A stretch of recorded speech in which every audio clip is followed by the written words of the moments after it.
밥은 언제 되냐? 아버님, 지금 막 한창 짓고 있어요. 밥맛이 왜 이러냐? 쌀은 제대로 씻은 거야. 엄마, 저희 이번 주말에 애들 데리고 갈게요. 그래, 좋지. 오랜만에 손주들 보고 좋지. 그런데 저희 아침 일찍 출발할 건데 아침 식사 챙겨주실 거죠? 먹고 출발하면 안 되니? 엄마도 밥하기 너무 힘든데. 엄마가 해주는 밥이 최고라니까요. 여보, 이 반찬 며칠 된 거예요? 맛이 이상한데. 오늘 아침에 새로 한 거예요. 근데 맛이 왜 이래? 다시 해줘. 이게 뭐 어려운 일이라고. 평생 해오던 건데. 여보, 나도 이제 좀 쉬고 싶어요. 안녕하세요. 이번 사연은 68세 김미영 어머니의 사연입니다. 김미영 어머니의 사연을 들으시면서 따뜻한 위로와 격려, 그리고 따끔한 조언을 댓글에 남겨주시면 김미영 어머니께 큰 위안과 힘이 되니 많은 댓글 부탁드리겠습니다. 그럼 사연 바로 시작하겠습니다. 저는 김미영이라고 합니다. 올해로 68이 되었네요. 아마도 제가 평생 가장 많이 했던 일을 꼽으라면 단연 밥을 하는 거였던 것 같아요. 다들 저보고 요리하는 걸 좋아하냐고 물어보시는데 사실 좋아서 했던 건 아니에요. 그저 해야만 했던 거죠. 결혼하던 그 순간부터 마치 무언가에 얽매이기 시작한 것처럼 저희 하루하루는 늘 밥대를 중심으로 돌아갔거든요. 오늘 저녁은 뭘 먹을까? 반찬은 뭘 해놨어? 이런 말들이 제 인생의 주된 대화였죠. 가끔은 제가 사람이 아닌 밥 짓는 기계가 된 것 같아 서글퍼질 때도 있었어요. 직장도 다녔고 퇴직하기 전까지 줄곧 맞벌이를 했는데도 밥 차리는 일은 온전히 제 몫이었어요. 아침 일찍 일어나서 밥하고 출근하기 전에 급하게 반찬 만들어 놓고 퇴근하자마자 또 부엌으로 달려가야 했죠. 그것도 그냥 밥이 아니라 남편과 아들, 그리고 시아버지까지. 하루에 몇 끼나 차려냈는지 세어보면 그 수를 헤아릴 수조차 없을 것 같네요. 특히 시아버지께서는 매끼 새 밥을 드셔야 했어요. 밥통에 있는 밥은 절대 드시질 않으셨거든요. 여보, 오늘은 새로 반찬 좀 해주면 안 돼? 엄마, 나 오늘 친구들이랑 집에서 밥 먹을래. 이런 말들이 나올 때마다 한숨이 나왔지만 그래도 묵묵히 해냈던 것 같아요. 퇴근하고 집에 돌아오면 피곤해서 누워있고 싶을 때도 많았어요. 하지만 그럴 수가 없었죠. 남편은 꼭 집밥을 고집했거든요. 여보, 오늘은 밖에서 사 먹을까요? 라고 물어보면 아니, 그냥 집에서 먹지. 밖에서 사 먹는 게 뭐가 좋다고. 이렇게 말하며 한사코 거절하곤 했어요. 저는 그때마다 왜 나의 피로는 생각해주지 않는 걸까 서운했답니다. 하지만 그런 마음도 푹푹 눌러 담은 채 또다시 부엌으로 향했죠. 그러다 남편이 은퇴를 하고 나니까 상황이 더 심각해졌어요. 이제는 삼시세끼를 꼬박꼬박 차려야 하는데 그것도 모자라 간식까지 챙겨달라고 하더라고요. 밥맛이 없네. 뭐 간식 좀 있어? 반찬이 부족한 것 같은데 국이 싱겁네. 이런 말들이 일상이 되어버렸죠. 아침에 일어나면 제일 먼저 해야 하는 게 밥하기, 마지막으로 하는 것도 설거지. 하루 종일 부엌을 떠날 수가 없었어요. 남편은 퇴직하고 시간이 많아지니까 텔레비전도 보고 운동도 다니고 친구도 만나러 다니는데 저는 여전히 부엌에 갇혀있는 신세였죠.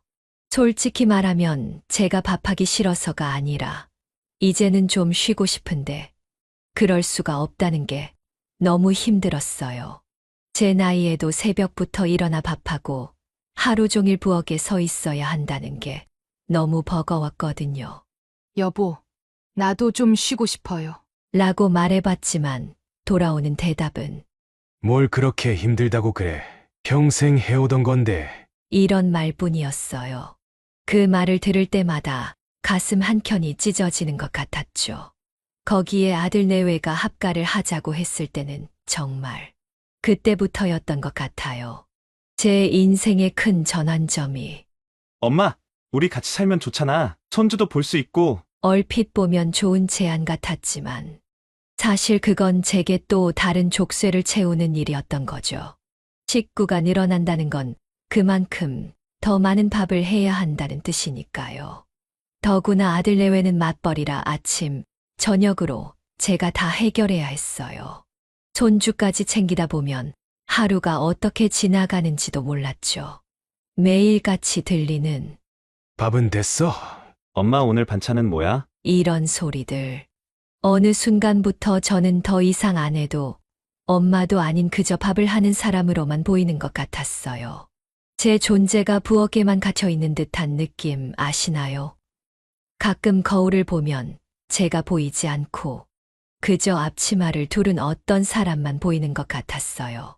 특히 외식을 하자고 해도 아니, 뭐하러 나가서 돈 쓰고 그래. 집에서 먹는 게 제일 맛있지. 라며 한사코 거부하는 남편 때문에 더욱 숨이 막혔죠. 그렇게 하루하루가 지나면서 저는 점점 더 제 자신을 잃어가는 것만 같았어요. 아침에 눈을 뜨면 제일 먼저 생각나는 게 밥이고 잠들기 전 마지막으로 생각하는 것도 내일의 반찬이라니. 이게 정말 제가 바라던 인생일까요? 문득문득 그런 생각이 들기 시작했어요. 가끔은 창밖을 바라보며 저 멀리 어딘가로 훌쩍 떠나버리고 싶다는 생각도 했죠. 하지만 그저 생각뿐이었어요. 그러다 우연히 옛 친구를 만났는데 그 친구가 황혼 이혼을 하고 혼자 살면서 너무 행복하다는 얘기를 하더라고요. 그 순간 가슴 한켠에서 무언가가 울린 것 같았어요. 변화가 필요했죠. 네, 정말로 큰 변화 말이에요. 25이라는 꽃다운 나이에 남편을 만나 결혼을 했어요. 그때만 해도 이렇게 될 줄은 몰랐죠. 결혼식을 마치고 시댁으로 들어가던 날, 저는 설렘 반 걱정 반이었어요. 새 며느리가 왔구만. 하시며 시아버지께서 반겨주셨는데, 그때는 몰랐어요. 제 인생이 그날부터 완전히 달라질 거라는 걸. 결혼하고 얼마 되지 않아 시아버지께서 말씀하셨어요. 이젠 내가 이 집안의 며느리니까 집안일은 내가 알아서 해라. 그 말씀이 마치 선고문처럼 들리더라고요. 새벽 4시면 어김없이 깨어나야 했어요. 알람 소리에 눈을 뜰 때마다 온몸이 천근만근이었죠. 하지만 늦잠을 잘 수는 없었어요. 시아버지께서 일찍 일어나시는 분이라 아침 식사는 새벽에 준비해야 했거든요. 아버님, 식사하세요. 라고 말씀드리면 그래, 알았다. 하시면서도 반찬 가짓수를 눈으로 세시곤 했죠. 한 번은 반찬이 평소보다 한 가지 적었는데 그날은 식사도 안 하시고 방에 들어가셨어요. 그때부터 더 긴장하게 됐죠. 반찬 가짓수는 물론이고 간도 매번 시아버지 입맛에 맞춰야 했으니까요. 밥은 꼭 새로 지어야 했고 국도 그날 끓인 걸 드셔야 했어요. 전날 저녁 반찬은 절대 상에 올릴 수 없었죠. 이런 걸 어떻게 먹노? 하시면서 신랄하게 야단치실 때면 눈물이 날 것 같았어요. 처음에는 많이 울었어요. 화장실에 숨어서 장 보러 가는 길에 새벽에 밥하면서. 하지만 점점 눈물도 마르더라고요. 울 시간도 없었던 것 같아요. 시아버지 점심 식사를 차려놓고 급하게 출근을 해야 했는데 그러다 보니 아침마다 정신없이 바빴죠. 아침부터 정신없이 뭐 하는 거야? 남편의 잔소리가 늘 따라붙었어요. 당신은 이해 못하겠지만 나는 출근하기 전에 아버님 점심까지 준비해야 한다고요. 이렇게 말하고 싶었지만 참았어요. 시집 왔으니 시집살이는 해야 한다고 생각했거든요. 직장 일도 해야 하고 집안일도 해야 하는데 시아버지 수발까지 들어야 했으니까요. 지금 생각해보면 그때 어떻게 버텼나 싶어요. 20년이라는 긴 세월을 그렇게 보냈어요. 봄, 여름, 가을, 겨울. 계절이 바뀌어도 저희 일상은 변함이 없었죠. 새벽밥을 짓고 반찬을 하고 시아버지 수발을 들고 며느리, 이 반찬 언제 했노? 하고 물어보시면 가슴이 덜컥 내려앉곤 했어요. 어제 한 거라고 말씀드리면 대번에 상이 엎어지기 일쑤였거든요. 아버님, 제가 정성껏 했는데 드셔보시면 안 될까요? 그날 시아버지는 화를 내시면서 내가 먹고 싶은 걸 먹을 자유도 없나? 라고 하시더라고요. 그 말씀을 듣고 나서는 다시는 여쭤보지 않았어요. 시아버지가 돌아가시고 나면 조금은 편해질 거라고 생각했는데 그게 아니더라고요. 이번엔 남편이 시아버지의 자리를 대신한 것 같았어요. 여보, 이 반찬 며칠 된 거야? 밥이 좀 설다. 국이 싱겁네. 하루도 빠짐없이 들리는 잔소리에 어떤 날은 정말 지쳐서 한숨만 나왔죠. 남편은 제가 시아버지 모시면서 고생한 걸 다 알 텐데 왜 이러나 싶었어요. 하지만 남편도 어쩌면 시아버지 밑에서 자라면서 그렇게 배웠나 보다 하고 이해하려 했죠. 아들이 대학 가고 독립하면 좀 나아질까 했는데 그것도 아니었어요. 남편과 단둘이 살게 되니까 오히려 더 꼼꼼하게 챙겨야 했죠. 당신밖에 없는데 이 정도도 못 해주나? 이런 말을 들을 때면 속에서 불 같은 게 올라왔지만 참는 수밖에 없었어요. 여보, 나도 당신만큼이나 힘들어요. 이해해주면 안 될까요? 이렇게 말해보고 싶었지만 그저 입술만 깨물었죠. 이미 습관이 된 거예요. 누군가의 끼니를 책임진다는 게. 주말이면 더 힘들었어요. 평일에는 그래도 일하러 간다고 피할 수라도 있었는데 주말은 온종일 부엌에 갇혀 있어야 했거든요. 아침부터 저녁까지 쉬지 못하고 밥하고 설거지하고 남편은 소파에 누워서 TV만 보고 있는데 말이에요. 여보, 오늘은 좀 쉬면서 외식하면 어떨까요? 이렇게 말해봐도 돌아오는 대답은 늘 같았죠. 무슨 외식이야. 집에서 먹는 게 제일이지. 그러면서 당신이 해주는 밥이 최고야. 라고 말하는데 그게 위로가 아닌 또 다른 부담으로 다가왔어요. 그러다 남편도 은퇴를 하게 됐어요. 이제 좀 여유가 생길까 했는데 오히려 더 큰 시련이 기다리고 있었네요. 24시간을 붙어 있다 보니 끼니 때마다 더 까다로워졌거든요. 이건 좀 싱겁고 저건 좀 짜고. 남편의 입맛에 맞추려고 애쓰면 애쓸수록 요구사항은 더 늘어만 갔어요. 여보, 오늘은 된장찌개 말고 다른 거 해줘. 김치찌개는 어제 먹었잖아. 하루 종일 부엌을 떠날 수가 없었죠. 그렇게 저는 점점 지쳐갔어요. 아침에 일어나면 제일 먼저 밥솥부터 보게 되고 잠들기 전에는 내일 반찬 걱정부터 하게 되더라고요. 더는 이렇게 살 수 없을 것 같았어요. 그런데 그때 예상치 못한 일이 일어났어요. 아들 내외가 우리 집으로 들어오겠다고 한 거죠. 엄마, 우리 다 같이 살면 좋잖아요. 손주도 볼 수 있고. 그 말이 왜 그렇게 무겁게 들리던지. 식구가 늘어난다는 건 그만큼 제가 해야 할 일도 늘어난다는 뜻이었으니까요. 결국 아들 내외와 합가를 하게 됐어요. 처음에는 괜찮을 거라 생각했죠. 손주도 볼 수 있고 집안이 북적거리는 것도 좋을 것 같았거든요. 엄마, 이제 외롭지 않겠어요? 할머니랑 같이 살아서 너무 좋아.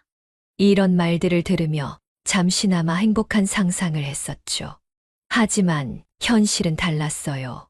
이사 온 다음 날부터 시작됐어요. 엄마, 저희는 맞벌이라서 아침 일찍 출근하고 저녁 늦게 들어와요. 우리의 밥이랑 간식은 엄마가 챙겨주실 수 있죠? 제가 뭐라고 거절할 수 있었겠어요. 결국 또다시 저는 주방으로 향했죠. 식구가 늘어나니 부엌 일은 배로 늘었어요. 아침에는 4사람분의 아침 식사에 손주 도시락까지 챙겨야 했죠. 아침 6시면 일어나서 밥을 하고 국을 끓이고 매일 아침이 전쟁이었어요. 전날 밤늦게 들어온 아들 내외는 피곤하다며 그대로 잠들어 버리고 설거지는 고스란히 제 몫이 되곤 했어요. 어머님, 저희가 도와드려야 하는데 일이 너무 바빠서 죄송해요. 라고 며느리가 말하긴 했지만 그저 말뿐이었죠. 가끔은 도와준다는 말조차 듣기 싫을 때가 있었어요. 이건 누군가를 돕는 게 아니라 제 의무가 되어버린 것 같았거든요. 특히 힘들었던 건 각자의 입맛이 달랐다는 거예요. 남편은 싱겁게, 아들은 맵게, 며느리는 짜게. 한 끼 밥상을 차리는데도 온갖 걱정이 앞섰어요. 엄마, 오늘 반찬은 좀 싱거워요. 어머님, 전 이렇게 싱거우면 못 먹겠어요. 매 끼니마다 누군가는 불만이었죠.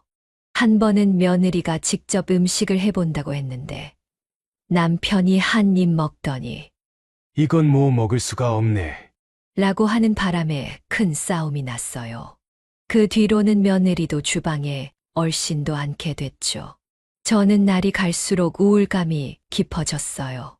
아침에 눈을 뜨면 제일 먼저 드는 생각이 오늘은 뭘 해 먹이지?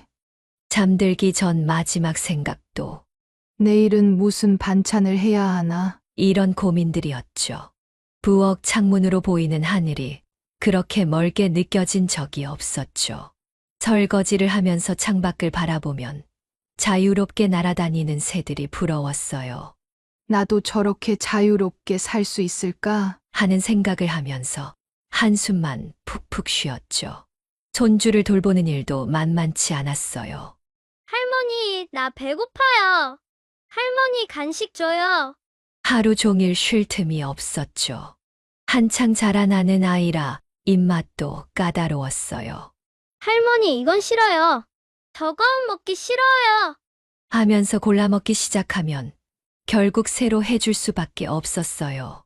며느리는 어머님, 애한테 과자 많이 주지 마세요. 라고 하면서도 정작 아이가 배고프다고 하면 전화로 어머님, 뭐라도 해주세요. 라고 했어요.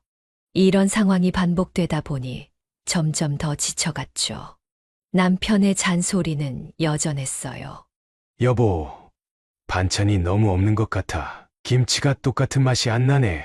이제는 그 말들이 제 귓가를 스쳐 지나가기만 해요. 너무 지쳐서 그런지 더 이상 마음에 와닿지도 않더라고요. 당신이 한번 해볼래요? 이런 말이 목구멍까지 차올랐다가도 다시 삼키곤 했죠. 가끔은 화가 나서 당신은 평생 한 번도 밥 안 해보고 뭘 안다고. 그래요. 이렇게 소리치고 싶었지만 그러면 더 큰 싸움이 날 것 같아서 참았어요. 주말이면 더 힘들었어요. 평일에도 힘들었지만 주말은 정말 지옥 같았죠. 아침부터 저녁까지 5명의 식사를 책임져야 했으니까요. 주말에는 역시 집밥이 최고지. 밖에서 사 먹는 것보다 엄마가 해주는 게 맛있어요. 이런 말들이 칭찬인지 부담인지 구분이 안 될 지경이었어요. 제 생일이었던 어느 날 아무도 챙겨주지 않았어요. 아침부터 저녁까지 평소와 똑같이 밥하고 설거지하고 문득 거울을 보니 언제 이렇게 늙어버렸나 싶더라고요. 눈가의 주름은 깊어졌고 허리는 점점 굽어가고 있었죠.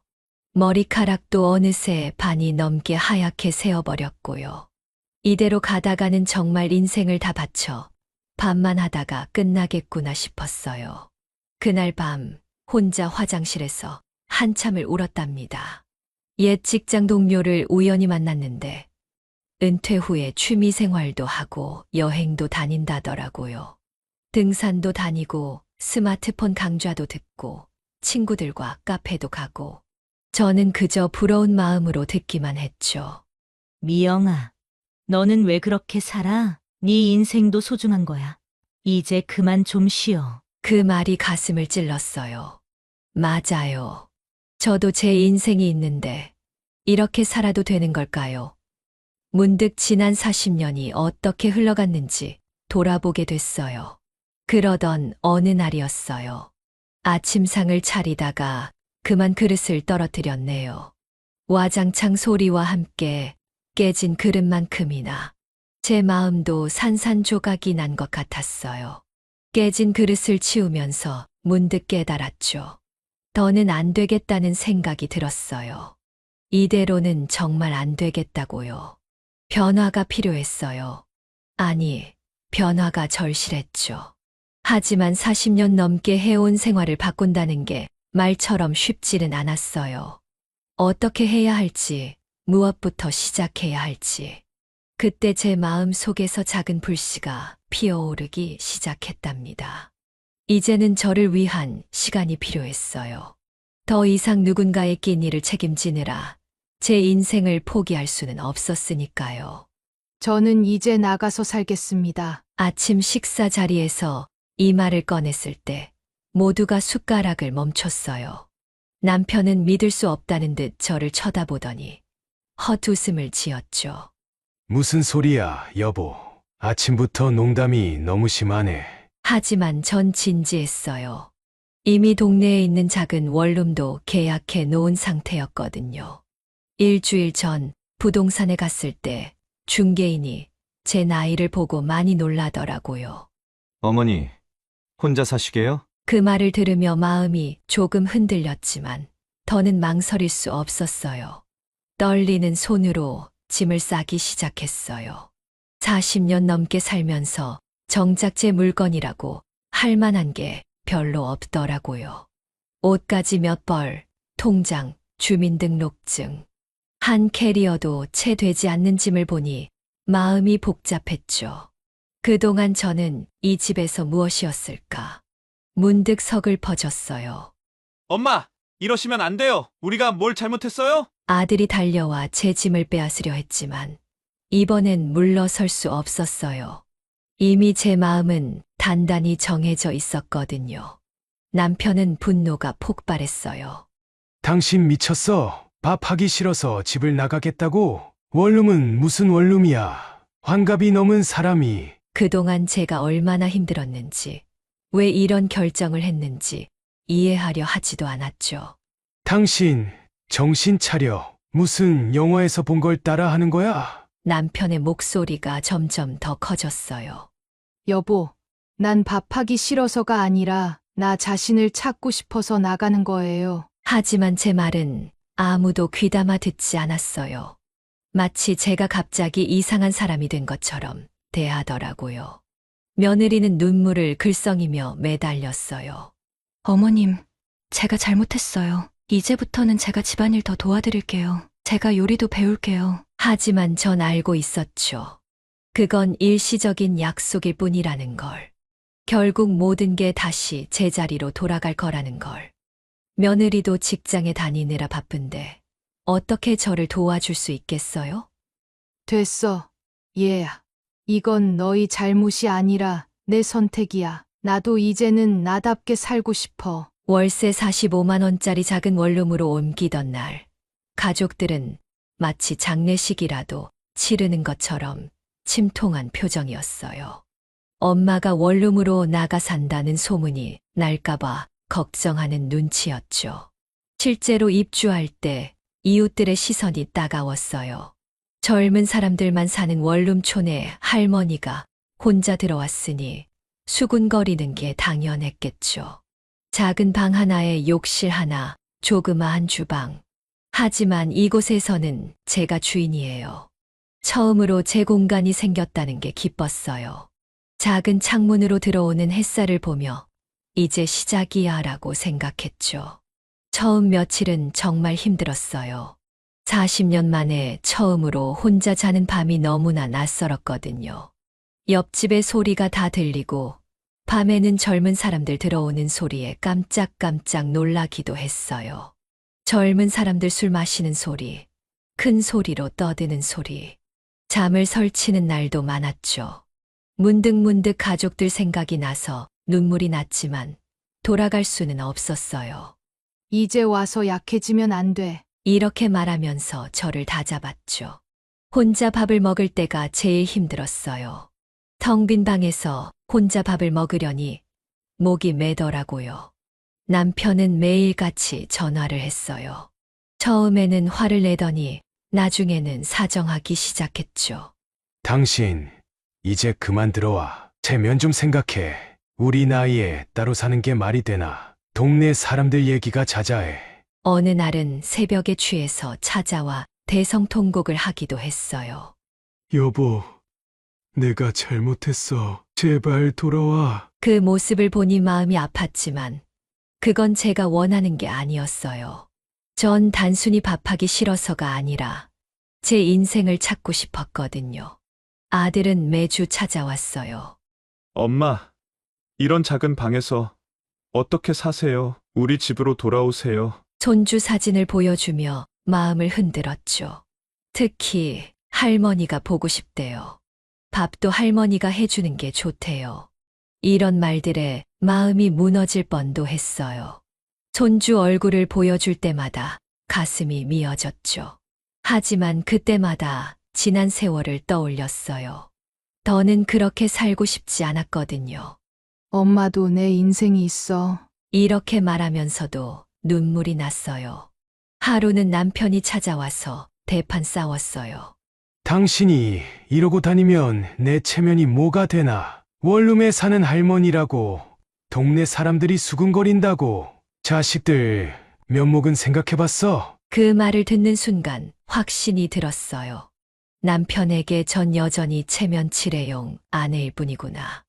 여보, 당신 체면보다 내 인생이 더 소중해요. 나도 이제는 나답게 살고 싶어요. 그렇게 말하고 문을 닫았어요. 하지만 그날 밤 혼자서 한참을 울었답니다. 원룸에서의 생활이 2달째로 접어들었어요. 어느 날 아침 남편에게서 전화가 왔어요. 당신, 이제 그만 들어와. 내가 잘못했어. 오랜만에 들어보는 진심 어린 목소리였죠. 며칠 전부터 남편이 설거지를 하다가 그릇을 깨뜨리고 라면을 끓이다가 냄비 밖으로 물이 넘치고 김치찌개를 끓이다가 실패하는 등 여러 시행착오를 겪었다는 이야기를 아들한테 전해 들었거든요. 처음으로 부엌일을 해보면서 제 고충을 조금이나마 이해하게 된 것 같았어요. 여보, 당신이 해주는 밥이 그리워. 그 말을 듣는 순간 가슴이 찡했어요. 40년 동안 한 번도 듣지 못했던 말이었거든요. 하지만 전 알고 있었죠. 그가 그리워하는 건 저라기보다는 제가 차려주던 밥상이라는 걸. 미안해요. 하지만 전 돌아갈 수 없어요. 그렇게 대답했죠. 그러자 남편이 울먹이며 말했어요. 이제야 알겠어. 당신이 얼마나 힘들었는지. 나는 평생 당신을 위한다고 생각했는데 사실은 내 편한 대로만 살았던 거야. 남편의 변화는 생각보다 컸어요. 어느 날은 장을 보고 돌아오다가 우연히 마주쳤는데 장바구니를 들고 있더라고요. 이제 장도 내가 봐. 생각보다 힘들더라고. 뭘 얼마나 사야 할지도 모르겠고. 그 모습이 어색하면서도 안쓰럽더라고요. 40년 만에 처음으로 장을 보면서 얼마나 당황스러웠을까 싶어서요. 아들 내외도 변하기 시작했어요. 어느 날은 며느리가 찾아와서는 어머님, 죄송해요. 제가 너무 이기적이었어요. 어머님이 없으니까 저희가 얼마나 편하게 살았는지 이제야 알겠어요. 라며 눈물을 보였죠. 아들도 이제는 집안일을 돕기 시작했다고 해요. 엄마, 이제 알겠어요. 왜 그렇게 힘들어 하셨는지. 아빠 밥 차려주는 것도 이렇게 힘든데, 엄마는 우리 모두를 위해 평생을 이렇게 사셨잖아요. 손주도 가끔 원룸으로 놀러 왔어요. 할머니, 우리 집에 돌아오면 안 돼요? 그럴 때마다 마음이 아프죠. 하지만 전 쉽게 돌아갈 수 없었어요. 이제 막 찾기 시작한 제 모습이 너무 소중했거든요. 아침에 일어나 커피 한 잔을 천천히 마시면서 창밖을 바라보는 여유, 하고 싶은 일을 마음대로 할 수 있는 자유.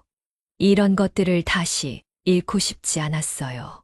할머니도 이제 할머니의 삶이 필요한 거야. 손주의 눈을 보며 설명했죠. 동네 주민센터에서 그림 교실이 있다는 걸 알게 됐어요. 처음에는 망설였지만 용기를 내서 등록했죠. 이 나이에 뭘. 이라는 생각도 들었지만, 이제는 제가 하고 싶은 걸 해보고 싶었어요. 붓을 잡고 있으면 마음이 차분해지고, 색을 칠할 때마다 제 마음도 알록달록 물들어가는 것 같았어요. 40년 동안 잊고 있었던 제 자신을 조금씩 찾아가는 것 같았어요. 그림 선생님이 김미영님은 색감이 참 좋으시네요. 라고 칭찬해 주실 때는 가슴이 벅차올랐어요. 그러던 어느 날 아들이 원룸으로 찾아왔어요. 엄마, 아빠가 요리학원에 다니기 시작했어요. 아들의 얘기를 듣고 저는 깜짝 놀랐어요. 평생 부엌 근처에도 가본 적 없는 사람이 매일 실패하면서도 포기하지 않고 배우고 계세요. 엄마를 이해하고 싶다고. 어제는 김치찌개를 끓였는데 짜서 못 먹을 정도였대요. 그래도 계속 도전하신대요. 그 말을 듣는 순간 눈물이 왈칵 쏟아졌어요. 남편의 변화는 거기서 끝나지 않았어요. 주말에는 장을 보고 평일에는 요리를 하고 비록 서툴지만 스스로 하려고 노력하는 모습이 보이더라고요. 어느 날은 제가 그린 그림을 보러 왔어요.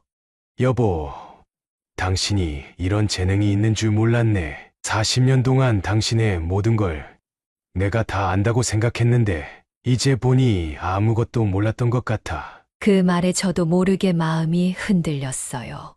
가족들과 대화도 달라졌어요. 이제는 밥 타령이 아닌 서로의 일상과 감정을 나누는 대화를 하게 됐죠. 엄마, 그림 배우는 거 재미있으세요? 어머님, 저도 주말에 시간 내서 취미생활 하나 시작해보려고요. 이런 대화들이 오갔어요. 며느리는 요가를 배우기 시작했고 아들은 주말마다 요리를 하려고 노력한대요. 변화는 주변 사람들의 시선에서도 느껴졌어요. 처음에는 환갑 넘어서 혼자 산다며 수군거리던 이웃들도 이제는 제가 하는 일을 응원해 주더라고요. 미영 씨가 참 대단해요. 저도 용기를 얻었어요. 같은 그림 교실에 다니는 분이 그러시더라고요. 원룸에서의 작은 일상도 즐거워졌어요. 작은 화분에 꽃을 키우고 저만의 방식대로 공간을 꾸미고 처음으로 제가 주인공이 된 것 같았죠. 밤에 혼자 있는 게 무섭고 힘들 때도 있지만 그때마다 이제 시작이야 라고 중얼거리며 버텼어요. 하지만 결정적인 변화는 제 안에서 일어났어요.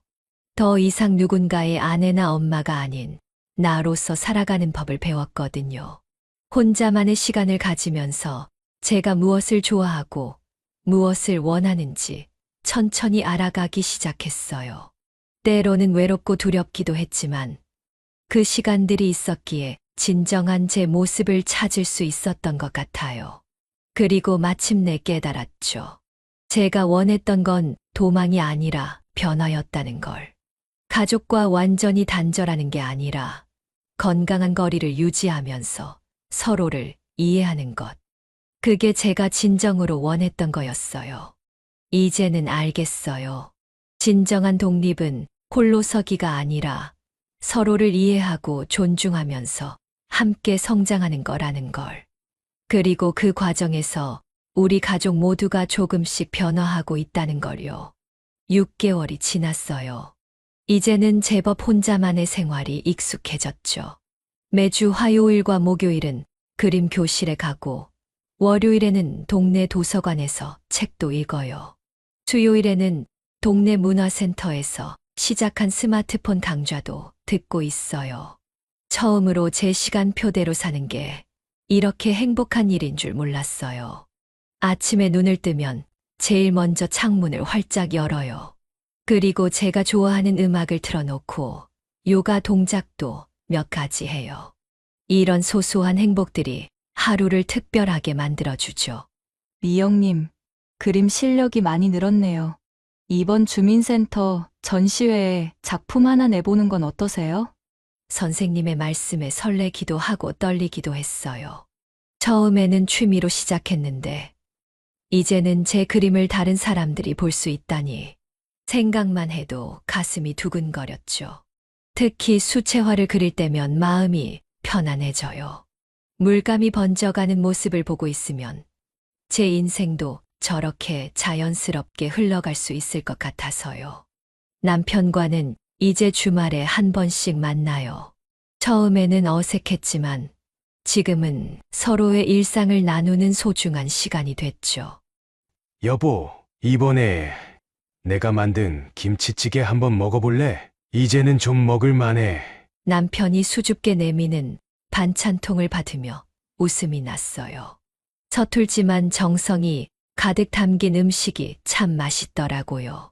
남편은 요리학원에서 배운 새로운 요리를 자랑하느라 바빴어요. 이번엔 된장찌개도 배웠어. 다음에는 그걸 해올게. 이런 남편의 모습을 보면서 우리 둘 다 많이 변했다는 걸 느껴요. 아들 내외와도 관계가 달라졌어요. 이제는 서로를 돕는 게 아니라 존중하는 사이가 됐죠. 엄마, 우리 이번 주말에 같이 식사할까요? 제가 요리할게요. 아들의 초대를 받으면 기쁜 마음으로 가요. 서툴게 만든 요리지만 그 맛이 세상에서 제일 맛있게 느껴져요. 며느리도 이제는 편하게 대화를 나누는 친구 같은 사이가 됐어요. 서로의 관심사를 나누고 고민도 털어놓는 사이가 됐죠. 작은 원룸이지만 이곳이 제 세상이에요. 화분에서는 제가 키운 허브가 자라고 벽에는 제가 그린 그림들이 걸려 있죠. 로즈마리, 바질, 타임, 허브 향이 은은하게 퍼지는 이 공간이 저의 작은 천국이에요. 창가에 앉아 커피를 마시며 하늘을 바라보는 시간이 하루 중 가장 행복한 순간이에요. 더 이상 누군가의 끼니 걱정에 마음이 무겁지 않아요. 저를 위한 요리를 할 때면 즐겁기까지 해요. 한 사람분 분량을 만드는 게 익숙해지니 이제는 실험적인 요리도 해보게 됐어요. 손주는 이제 할머니 집에 놀러 오는 걸 좋아해요. 할머니, 여기 있는 그림 모두 할머니가 그린 거예요? 저도 가르쳐 주세요. 함께 그림을 그리면서 보내는 시간이 얼마나 소중한지 몰라요. 예전처럼 매일 보진 못해도 오히려 더 깊은 사랑이 자라난 것 같아요. 손주와 함께 그림을 그리다 보면 시간 가는 줄 모르죠. 가끔은 손주가 할머니가 이렇게 그림을 잘 그리는지 몰랐어요. 이렇게 말할 때면 가슴이 뿌듯해져요. 그림 전시회에 제 작품이 걸렸어요. 가족들이 모두 와서 축하해줬죠. 여보, 당신의 이런 모습을 진작 봤어야 했는데. 남편의 눈시울이 붉어졌어요. 아들은 제 그림을 사진으로 찍어 SNS에 자랑했다네요. 역시 우리 엄마가 최고야. 글과 함께요. 며느리는 꽃다발을 들고 와서 안아주었어요. 어머님, 정말 멋있어요. 저도 어머님처럼 나이 들고 싶어요. 그 말을 들으니 눈물이 났어요. 이제는 제가 며느리의 롤모델이 되었다는 게 믿기지 않았거든요. 이제는 스스로 선택하고 결정하는 삶이 익숙해졌어요. 하고 싶은 것도 하기 싫은 것도 분명히 표현할 수 있게 됐죠. 오늘은 제가 좀 쉬고 싶어요. 이건 제가 하고 싶지 않아요. 라고 말하는 게 자연스러워졌어요. 가끔 실수를 하고 후회할 때도 있지만 그것조차도 제 삶의 일부라고 생각해요. 더 이상 완벽하지 않아도 괜찮아졌거든요. 실수도 실패도 모두 저를 성장시키는 과정이라는 걸 알게 됐어요. 동네에서 만난 새로운 친구들도 생겼어요. 그림 교실에서 만난 분들과 주말에 카페도 가고 전시회도 보러 다녀요. 같은 처지의 이야기를 나누다 보면 시간 가는 줄 모르죠. 미영 씨가 우리에게 용기를 줬어요. 덕분에 저도 제 인생을 다시 생각하게 됐어요. 이런 말을 들을 때면 제가 한 선택이 틀리지 않았다는 확신이 들어요.